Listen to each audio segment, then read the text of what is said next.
Hello friends, 7 अप्रैल की news items देख लेते। द हिंदू न्यूज़पेपर से ये 12 न्यूज आइटम्स पिकअप की गई है, इनको डिटेल में देखेंगे। पहली न्यूज आइटम है Supreme Court proposes joint trial of Babri cases. So जो बाबरी मस्जिद डिमोलिशन केस है वो ट्रायल उनकी दो कोर्ट्स में चल रही है, एक है लखनऊ और रायबरेली। तो अब सुप्रीम कोर्ट ने ये प्रपोज किया है कि दोनों का जॉइंट ट्रायल होना चाहिए सारे केसेस का। तो सब केसेस जो है लखनऊ कोर्ट में ट्रांसफर किए जाए। तो ये सारे क्रिमिनल कॉन्स्पिरेसी चार्जेस है।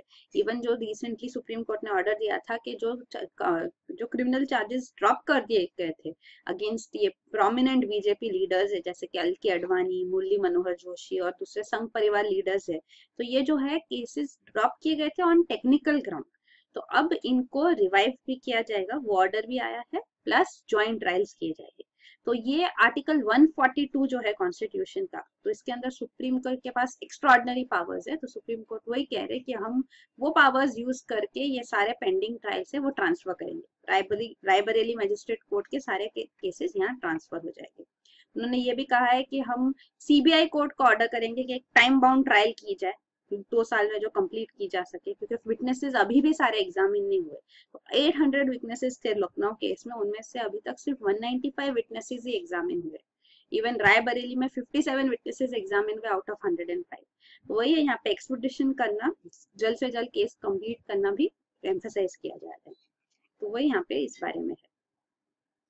ये जो प्रीवियसली हमने डिस्कस किया था न्यूज में कि बाबरी मस्जिद केस में जो ये ड्रॉप किए गए थे वो अब रिवाइव किए गए हैं। तो ये आर्टिकल 142 जो है यहाँ पे यूज किया जाएगा। तो ये आर्टिकल 142 के अंदर सुप्रीम कोर्ट के पास पावर्स है कि वो ऑर्डर्स डिक्रीज इशू कर सकती है, पास कर सकती है, कंप्लीट जस्टिस एंश्योर करने के लिए। जो कॉज मैटर उसके सामने पेंडिंग है उसको कंप्लीट जस्टिस देने के लिए वो ऑर्डर्स पास कर सकती है। तो ये आर्टिकल 142 है। फिर अगला न्यूज आइटम है Alwar violence sparks war of words in parliament. So जो अलवार डिस्ट्रिक्ट राजस्थान में यहाँ पे जो एलिजिड किलिंग्स हुई है, तो यहाँ पे 5 डेयरी फार्मर्स थे जो काउज यहाँ से खरीद के हरियाणा लेके जा रहे थे। तो ये ऑन द वे इनको इंटरसेप्ट किया गया, इनकी वैन को रोका गया। इसमें एक पहलू खान थे और उनके दो लड़के और 2 लोग थे। तो ये 5 लोगों को मारा गया। यहाँ पे ये विलेजर्स जो थे, यहाँ पे 200 विलेजर्स यहाँ कहते हैं इन्वॉल्व है। तो उन्होंने यहाँ पे, उनको जब इन्फॉर्मेशन मिली कि काव यहाँ से ट्रांसपोर्ट हो रहे हैं, तो वो उनको उन्होंने रोका, उनकी वैन को स्मैश किया, डैमेज किया, उनको भी मतलब मारा। जो महलू खान थे वो हॉस्पिटल में मर भी गए, सकम्ड टू हिज इंजरीज। तो ये इंसिडेंट जो हुआ है, तो इसके ऊपर अब पुलिस ने भी केस रजिस्टर किया है, 4 लोगों को अरेस्ट किया गया। तो वही है, यहाँ पे राजस्थान में स्टेट होम मिनिस्टर का ये स्टेटमेंट आया कि जब विलेजर्स को पता चला कि काउ स्मगल हो रहे, तो उसमें कोई गलत बात नहीं थी कि उन्होंने ये स्टॉप किया, पर उनको लॉ अपने हाथ में नहीं लेना चाहिए। तो अगर उनको स्टॉप किया, मतलब स्टॉप करेंगे, तो ऑफकोर्स रेजिस्टेंस आएगा तो of course it will lead to violence. तो अगर आप इतना अलाउ करोगे, ये काम एक्चुअली किसका है? ये अगर लॉ है, एक्चुअली स्टेट में लॉ ये है कि काउ एक्सपोर्ट भी नहीं किया जा सकता, काउ ट्रांसफर भी नहीं किया जा सकता ट्रेड करके आउटसाइड द स्टेट। तो ऐसे सब वहां पे रिस्ट्रिक्शंस है काउ प्रोटेक्शन के लिए। तो ये लॉ को इन्फोर्स करने की जिम्मेदारी लोगों पे नहीं हो सकती है। तो ये जो एक इनिशिएटिव लिया गया है और ये जो गौ रक्षक यहाँ पे जो वायलेंस करते हैं, तो ये इसके ऊपर पार्लियामेंट में भी बहस हुई। फिर अगला न्यूज आइटम है centre kicks off programme on cyber physical systems. तो ये साइबर फिजिकल सिस्टम्स के ऊपर एक programme department of science and technology ने इनिशिएट किया है। इसके फर्स्ट स्टेजेस में इसका जो है काम ये आईआईटीज में होगा। तो ये साइबर फिजिकल सिस्टम्स होते क्या, ये जरूरी है समझना। तो साइबर मतलब कि कंप्यूटर बेस्ड, और फिजिकल वर्ल्ड, तो दोनों को इंटीग्रेट करते हुए, तो जब साइबर फिजिकल सिस्टम्स इंटरेक्ट करते हैं उसको ये नाम दिया जाता है। जैसे कि फॉर एग्जांपल अभी हम सुनते हैं कि ड्राइवरलेस कार्स होगी, तो जैसे गूगल ने लॉन्च किया है, टेस्ला कंपनी ने लॉन्च किया है, तो ये सेल्फ ड्रिवन कार्स होगी, मतलब ड्राइवर्स नहीं होगी इनमें।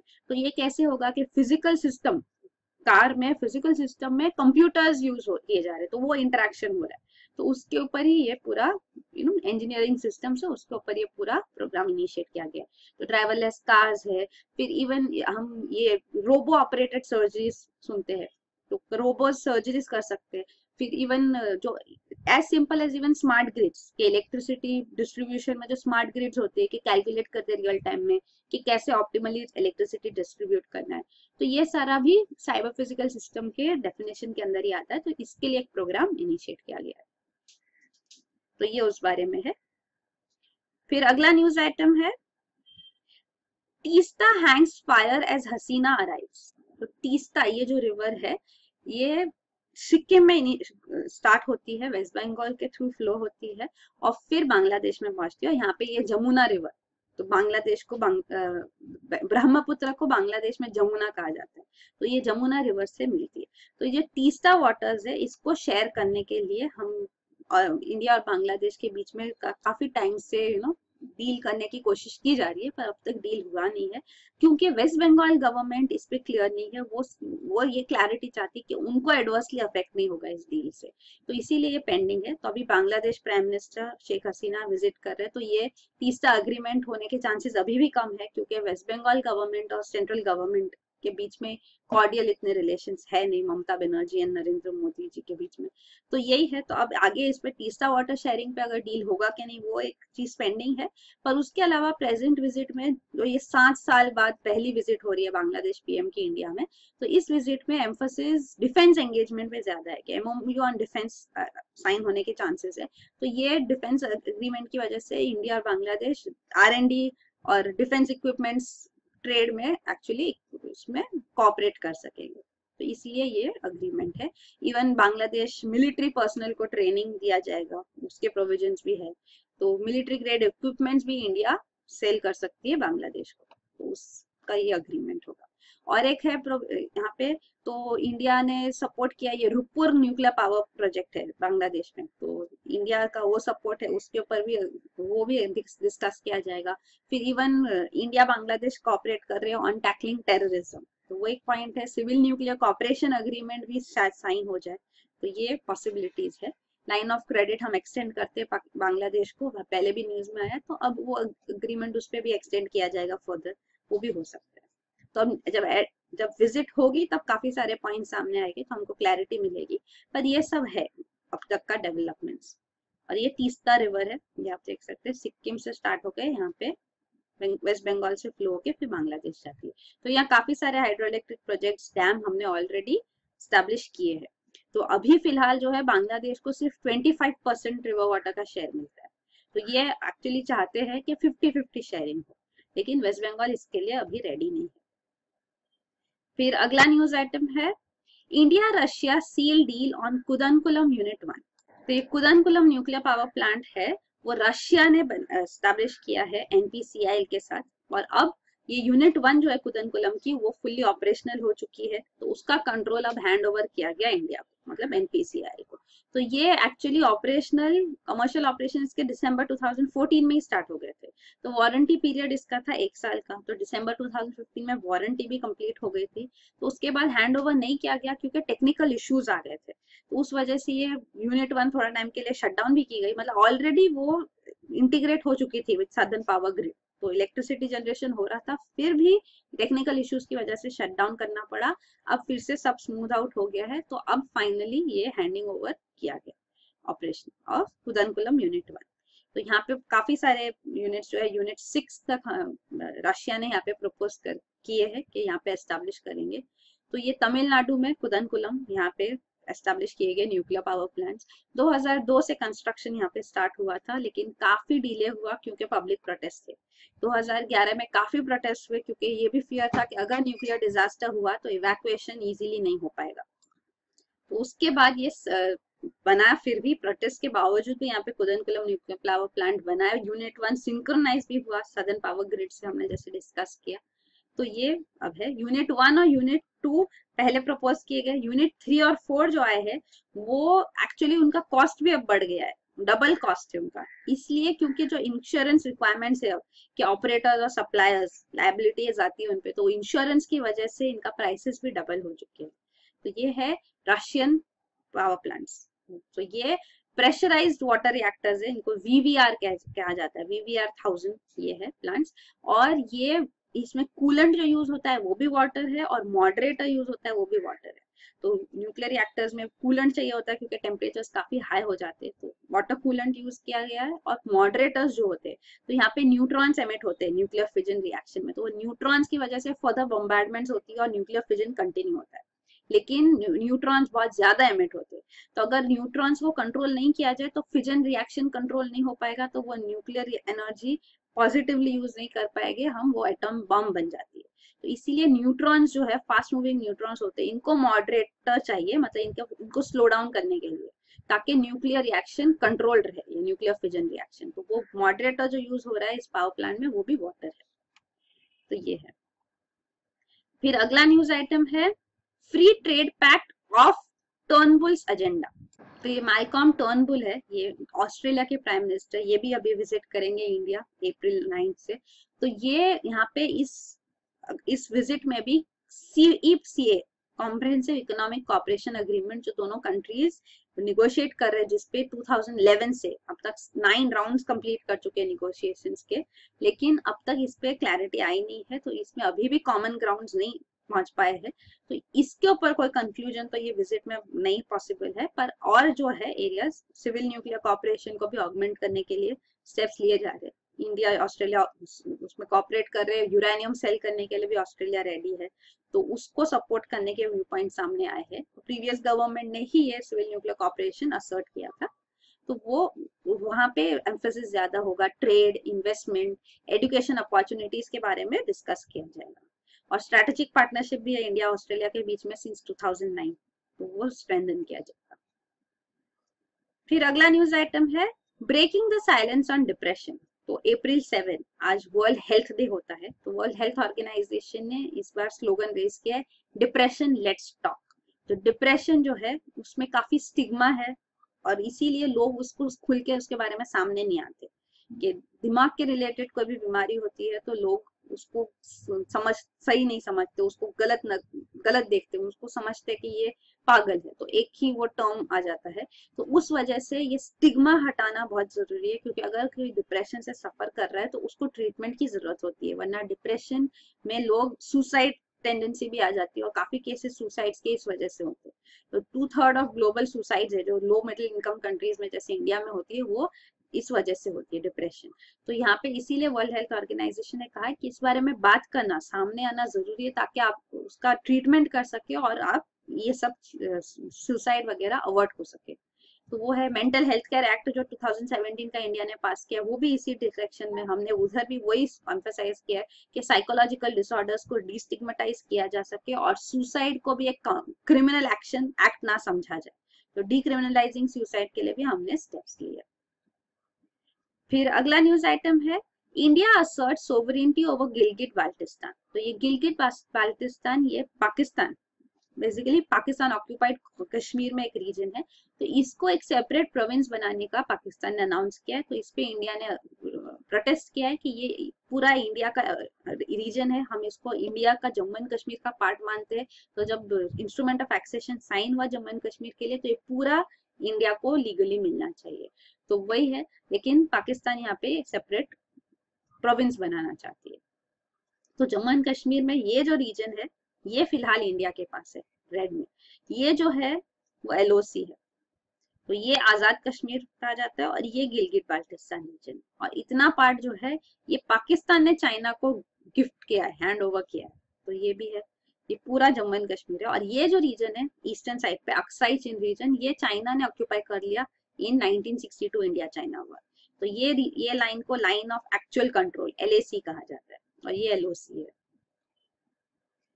फिर अगला न्यूज आइटम है RBI holds policy rate raises reverse repo rate. तो ये RBI की पहली policy review, bimonthly policy review meeting थी। तो RBI monetary policy committee actually अब डिसाइड करती है पॉलिसी रेट्स। तो पहले RBI डिसाइड करती थी, अब मॉनेटरी पॉलिसी कमेटी जो 6 मेंबर बॉडी है, इसके अंदर 3 मेंबर्स RBI के हैं और 3 मेंबर्स गवर्नमेंट रिप्रेजेंटेटिव्स है। Chair of course RBI governor mister Urjit Patel है। इन्होंने ये मॉनेटरी पॉलिसी कमेटी रिकमेंड की थी कि बनाई जानी चाहिए, और इसका एक ही पर्पज होना चाहिए, इनका फंक्शन होना चाहिए कि ये इंश्योर करे कि रिटेल इन्फ्लेशन टारगेटेड लेवल्स में ही रहे, मतलब टारगेट है 4% और बैंड ±2% अलाउड है, मतलब इसी बैंड में इन्फ्लेशन रहे, इनका ये पर्पस होना चाहिए। तो ये मॉनेटरी पॉलिसी अब ऐसे डिसाइड होता है कि जो नॉन आरबीआई मेंबर्स है, ये गवर्नमेंट नॉमिनीज, उनको 4 ईयर टर्म मिलता है, और आरबीआई गवर्नर के पास कास्टिंग वोट होता है। अगर टाई हो जाता है कोई पॉइंट पे तो इनका कास्टिंग वोट होता है। लेकिन हम कई टाइम से देख रहे कमिटी जनरली डिसीजन जो लिए जाते हैं कंसेंसस लिए जाते हैं, मतलब सारे मेंबर्स अग्री करते हैं। तो अभी ये जो पहली bimonthly policy review meeting हुई, उसमें भी ये सामने आया, फाइनल डिसीजन ये लिया गया कि रेपो रेट चेंज नहीं किया है, और रिवर्स रेपो रेट जो है उसको 25 बेसिस पॉइंट से इंक्रीज किया है, मतलब 0.25% से। तो 5.75% था रिवर्स रेपो रेट, अब 6% हो गया। और ये डिसीजन भी सारों ने, मतलब all voted in favour of this decision, तो बाय कंसेंसस ही ये लिया गया। तो ये मॉनेटरी पॉलिसी कमेटी जब ये कॉन्स्टिट्यूट की गई अंडर आरबीआई एक्ट ऑफ 1934, तो अब ये ऐसे डिसाइड करती है, इनका टारगेट वही है जैसे हमने अभी देखा, रिटेल इन्फ्लेशन 4% में रहे, ±2% में। तो सेंट्रल बैंक ने यही कहा है कि क्यों किया गया रिवर्स रेपो रेट, हम ये भी देखेंगे रेपो रेट क्या होता है, रिवर्स रेपो रेट क्या होता है। तो ये इसलिए किया गया क्योंकि वो चाहते हैं कि इन्फ्लेशन टारगेट रेंज में रहे। तो इन्फ्लेशन वो एस्टिमेट लगा रहे सेंट्रल बैंक के, आरबीआई कह रही है कि एवरेज इन्फ्लेशन 4.5% रहेगा first half of 2017-18 financial year में, और सेकेंड हाफ में अराउंड 5% रहेगा। तो ये इन्फ्लेशन के प्रोजेक्शंस भी उनके, ग्रोथ प्रोजेक्शन जो है gross value added growth projection, वो कह रहे 7.4% रहेगा इस फाइनेंशियल ईयर के लिए। तो ये repo rate reverse repo rate क्या होता है हम देख लेते हैं पहले। तो बैंक रेट होता है rate at which banks borrow from RBI, तो ये जो रेट होगा ये रेट ऑफ इंटरेस्ट उनको पे करना पड़ेगा आरबीआई को। रेपो रेट भी वही होता है कि बैंक्स बोरो कर रहे हैं आरबीआई से पर शॉर्ट टर्म पर्पस के लिए, तो इसको रेपो रेट कहते हैं। बैंक रेट शॉर्ट टर्म नहीं है, रेपो रेट जो है शॉर्ट टर्म लैंडिंग की जाती है जब आरबीआई करती है, तो वो रेपो रेट अप्लाई होता है। तो ये रेपो रेट भी बैंक्स को पे करना है आरबीआई को। रिवर्स रेपो रेट जो है वो रेट बैंक्स डिपॉजिट करते हैं अपना पैसा आरबीआई के पास। तो रिवर्स रेपो रेट मतलब ये इंटरेस्ट रेट जो आरबीआई पे करेगी बैंक्स को। तो अभी रिवर्स रेपो रेट बढ़ाया गया है, मतलब क्या इनकरेज किया जा रहा है कि बैंक्स अपना पैसा, अपने डिपॉजिट्स आरबीआई के पास पार्क करें, आरबीआई को दे, उनको इंटरेस्ट मिलेगा उस पर, अब ज्यादा हो गया। तो वो ये पर्पज से कि जो एक्सेस लिक्विडिटी है, लिक्विडिटी का मतलब होता है कि ज्यादा कैश है इकोनॉमी में, तो वो एक्सेस लिक्विडिटी को सक इन करने के लिए स्टेप लिया गया। तो इसीलिए इन्फ्लेशन कब होता है, इन्फ्लेशन का मतलब होता है general increase in prices. General increase in prices कब हो गया, जब पैसा इकोनॉमी में ज्यादा होगा। तो पैसा इकोनॉमी से सक इन करने के लिए ये स्टेप लिया गया ताकि प्राइस, जनरल प्राइस राइज ना हो, पैसा आरबीआई के पास पार्क हो जाए। तो ये पर्पज से ये लिया गया। और एक जो रिकमेंडेशन आरबीआई ने पहले भी दिया है, नवंबर 2015 में रिकमेंडेशन आया था कि एक स्टैंडिंग डिपॉजिट फैसिलिटी भी प्रपोज किया था उन्होंने, कि एक स्टैंडिंग डिपॉजिट फैसिलिटी एस्टेब्लिश किया जाए ताकि जो एक्सेस ये डिपॉजिट करेंगे, मतलब बैंक्स यहाँ पे डिपॉजिट करेंगे, तो जो एक्सेस कैश है इकोनॉमी में उसको हम यहाँ ले सकते हैं। तो ये स्टैंडिंग डिपॉजिट फैसिलिटी सिमिलर होगी मार्जिनल स्टैंडिंग फैसिलिटी जैसे। तो मार्जिनल स्टैंडिंग फैसिलिटी ऑलरेडी है इंडिया में, तो यहाँ पे मतलब ओवरनाइट अगर बैंक्स को दिक्कतें आती है तो वो मार्जिनल स्टैंडिंग फैसिलिटी के अंदर अपना फंडिंग अपने बोरो कर सकते हैं आरबीआई से। तो ये यहाँ पे ये मार्जिनल स्टैंडिंग फैसिलिटी रेट भी होता है, तो ये रेट पे उनको पैसा मिलता है बोरो करते हुए। तो ये एकदम एक था बैंक रेट, जो मतलब नॉर्मली बैंक्स अगर लोन ले रही है आरबीआई से तो लैंड कर रही है, ये है। फिर है रेपो रेट जो शॉर्ट टर्म है, शॉर्ट टर्म लेंडिंग के लिए फ्रॉम आरबीआई। और मार्जिनल स्टैंडिंग फैसिलिटी एकदम ओवरनाइट के लिए जैसे होता है, तो वो लेंडिंग जो होती है आरबीआई से जो पैसा बोरो किया जाता है बैंक्स का, तो वो ये स्टैंडिंग फैसिलिटी रेट होता है। तो ऐसा ही इसी का काउंटर पार्ट, तो ये स्टैंडिंग डिपॉजिट फैसिलिटी अब आरबीआई कह रही है ऐसे होना चाहिए कि ये तो बैंक्स ले रही है पैसा, अब बैंक्स उनको डिपॉजिट करे आरबीआई के पास। तो ये क्यों यहाँ पे प्रपोज किया गया, क्योंकि इवन डिमोनेटाइजेशन के बाद काफी बैंक्स के पास बहुत सारा डिपॉजिट्स आ गया है, तो क्रेडिट ग्रोथ उतना नहीं हो रहा है, बैंक्स के पास पैसा बहुत है। तो ये एक्सेस कैश अगर बैंक्स के पास होगा तो इस वजह से इन्फ्लेशन भी हो सकता है। तो वो कंसर्न्स की वजह से कि इन्फ्लेशन ना हो, तो जो एक्स्ट्रा डिपॉजिट्स है बैंक्स के पास वो आरबीआई के पास वो रख दे। तो ये स्टैंडिंग डिपॉजिट फैसिलिटी यूज किया जाएगा। तो यहाँ पे भी उनको रेट मिलेंगे, इंटरेस्ट रेट मिलेंगे, पर वो ये एसडीएफ रेट अलग होगा, लोअर देन रेपो रेट भी होगा। तो यहाँ पे वो बैंक्स को कोलेटरल की भी जरूरत नहीं पड़ेगी। तो ये यहाँ पे प्रपोज किया गया। तो अब वही है, इसके ऊपर गवर्नमेंट ने अब तक अप्रूवल नहीं किया है, इसीलिए यहाँ पे अब तक ये बना नहीं है। तो इस बाय मंथली पॉलिसी रिव्यू में भी आरबीआई ने इसको फिर से रिट्रेट किया कि इसके ऊपर स्टेप्स लिए जाए। और दूसरा उन्होंने कहा है कि स्मॉल सेविंग्स रेट्स जो है उनको कम करना चाहिए, क्योंकि स्मॉल सेविंग रेट्स काफी हाई होते हैं, वहाँ पे इंटरेस्ट काफी हाई मिलता है, तो उस वजह से एम्बिग्विटी आ जाती है। तो यहाँ पे अगर इसको रैशनलाइज किया जाएगा तो that would be as per the formula propose, अगर किया जाएगा तो that would be good for the economy. तो ये कहा गया है। फिर अगला न्यूज आइटम है, सेंटर में seek legislative nod for RDA. तो ये हमने कल डिस्कस किया था, रेल डेवलपमेंट अथॉरिटी। तो ये रेल डेवलपमेंट अथॉरिटी को एग्जीक्यूटिव ऑर्डर से बनाया जाएगा। तो अब गवर्नमेंट ने ये भी कहा है कि आगे जाके इसको लेजिस्लेटिव बैकिंग भी दिया जाएगा, मतलब इसको अमेंडमेंट करके, जो रेलवेज एक्ट है 1989 का, उसको अमेंड करके इसके अंदर इसका प्रोविजन भी डाल सकते हैं। तो जैसे सारे रेगुलेटरी बॉडीज है तो जनरली उनको स्टैट्यूटरी बैकिंग दी जाती है, स्टैट्यूटरी बॉडीज होती है। तो ये 6 रेगुलेटर्स के बारे में बताया भी गया है कि ये सारी स्टैट्यूटरी बॉडीज है, पार्लियामेंट से एक्ट पास होके इनको स्टेटस दिया गया, स्टैट्यूटरी स्टेटस। तो ये ट्राई है, telecom regulatory authority of India, airports economic regulatory authority, insurance regulatory and development, फिर ये सेंट्रल इलेक्ट्रिसिटी रेगुलेटर है, जो tariff authority for major ports, even PFRDA, pension fund regulatory and development authority, सारे statutory bodies है, वो है। और ये रेगुलेटरी बॉडीज एक टॉपिक है आपके सिलेबस में, तो इसीलिए ज्यादा इंपॉर्टेंट है। पीएफआरडीए भी जो है ये 2003 से फंक्शनल है, एग्जीक्यूटिव ऑर्डर से ही बनाया गया था, और 10 साल बाद फाइनली इसको लेजिस्लेटिव बैकिंग दी गई, पीएफआरडीए एक्ट पास हुआ 2013 में। तो ये एक एग्जाम्पल भी है। फिर अगला न्यूज आइटम है, over 62% customers face call drops says government survey. तो गवर्नमेंट अब सर्वे कंडक्ट करती है through this IVRS, interactive voice response system. तो जब हम कस्टमर कॉल करते हैं कस्टमर सेंटर्स पे, कॉल सेंटर्स पे, तो वहां पे जब कॉल आता है तो ये IVRS सिस्टम के पास ही जाता है आंसर, कॉल का आंसर उनके थ्रू होता है, फिर वहां पे आप जो चॉइस करते हैं उस हिसाब से उस डिपार्टमेंट को कॉल फॉरवर्ड की जाती है। तो ऐसा interactive voice response system even department of telecommunication ने इंस्टॉल किया है। तो ये सारे जो स्टेट्स है यहाँ पे, दिल्ली, मुंबई सिटीज में, और यूपी, उत्तराखंड, महाराष्ट्र, गोवा में इसको लाया गया है, और बाकी स्टेट्स को भी कवर किया जाएगा। तो इसमें जो अब फीडबैक मिला है, रिस्पॉन्स मिला है, उसमें ये सामने आया कि कॉल ड्रॉप्स के काफी ज्यादा केसेस है, 62% सब्सक्राइबर्स ने इसका कंप्लेन किया है, और सबसे ज्यादा प्रॉब्लम इंडोर्स होती है। तो इसीलिए अब डिपार्टमेंट ऑफ टेलीकॉम कह रही है टेलीकॉम सर्विस प्रोवाइडर्स को कि उनको अपने बेस ट्रांसीवर स्टेशन और बढ़ाने होंगे, ऑलरेडी उन्होंने बढ़ाया है।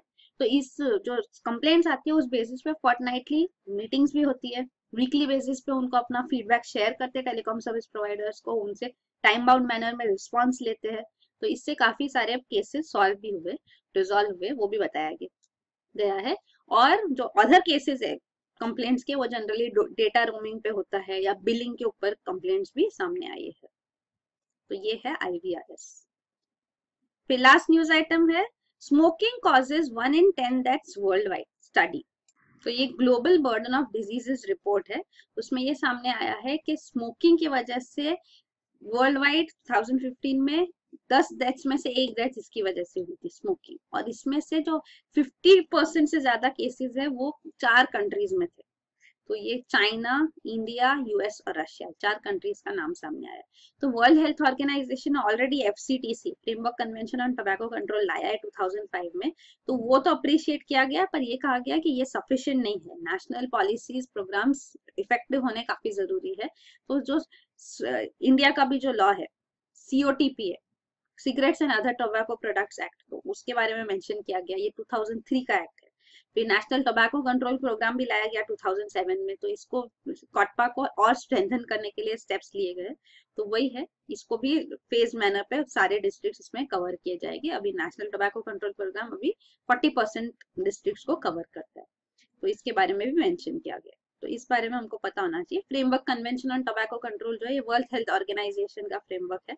तो यहाँ पे 180 कंट्रीज पार्टीज है इस ट्रीटी को। दीज कंट्रीज, इनको ये प्रोविजन से ट्रीटी के फॉलो करने होंगे, framework convention on tobacco control के। फिर इंडिया भी यहाँ पे सिग्नेटरी है, और ये 2005 से इफेक्टिव हुआ है। तो यहाँ पे वही है, ऑब्लिगेशन है पार्टी पे कि वो ट्रीटी को इम्प्लीमेंट करे, फ्लोर प्रोविजंस लाए गए कि मिनिमम इतना प्रोविजंस आपको इम्प्लीमेंट करना है, मैक्सिमम आप जितना चाहे कर सकते हो, वही है। और इफेक्टिव होना चाहिए, आपके जो norms, legislative, executive directions, measures लिए जाएंगे वो इफेक्टिव होने जरूरी है, और ये एविडेंस बेस्ड इफेक्टिवनेस होनी चाहिए कि प्रूव हो सके कि हाँ ये इफेक्टिव रहे है। वो है framework convention on tobacco control. तो टोबैको यूज को educational institutions, health care facilities, work places, sporting environments में उसको एंड करना चाहिए टोबैको यूज को। काउंसलिंग यहाँ पे देना चाहिए कि टोबैको यूज एंड कर सके लोग। यहाँ पे कम्युनिकेटिव वर्कर्स, सोशल वर्कर्स का पार्टिसिपेशन से ये स्टेप्स लिए जा सकते हैं। Health care facilities, rehabilitation centres establish किए जाए डायग्नोसिस, काउंसलिंग के लिए और ट्रीटमेंट के लिए भी, तो वो यहाँ पे सब मेंशन किया गया है। फिर ये है regarding COTPA, cigarettes and other tobacco products act, जो इंडिया का 2003 का एक्ट है। तो इसमें यही प्रोविजंस लाए गए हैं। स्मोकिंग पब्लिक प्लेसेस में प्रोहिबिटेड है, एडवर्टाइजमेंट्स अलाउड नहीं है सिगरेट्स और टोबैको प्रोडक्ट्स के, सेल किया नहीं जा सकता बिलो 18 ईयर्स के लोगों को। फिर इवन एजुकेशनल इंस्टीट्यूशंस के 100 यार्ड रेडियस में इसको सेल नहीं किया जा सकता सिगरेट टोबैको प्रोडक्ट्स को। इवन इनके ऊपर एडवर्टाइजमेंट जरूरी है, विदाउट लेबल ये नहीं बेचे जा सकते। वार्निंग्स, पिक्टोरल डिपिक्शंस हमने लाए हैं, काफी बड़े बड़े पिक्टोरल डिपिक्शंस अभी 70% एरिया कवर करते हुए यहाँ पे लाए गए थे। तो ये सारे प्रोविजंस है इंडिया के कॉटपा एक्ट के। तो यही है न्यूज आइटम्स। Thank you.